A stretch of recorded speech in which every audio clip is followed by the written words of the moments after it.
আর সবচেয়ে বড় ভালো লাগলো এই সন্ধ্যা কালীন আপনারা সবকিছু ছেড়ে দিয়ে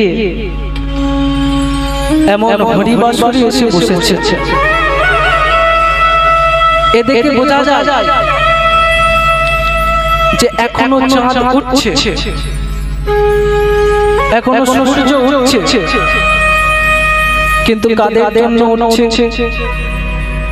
এই আপনাদের মতো ভক্ত স্বজন আছে বলে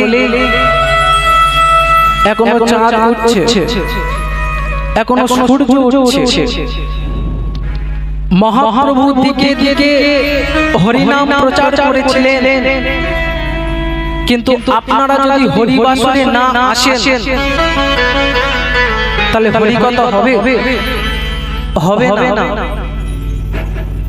তাই আপনারা আসুন, কীর্তনের আসন গ্রহণ করুন।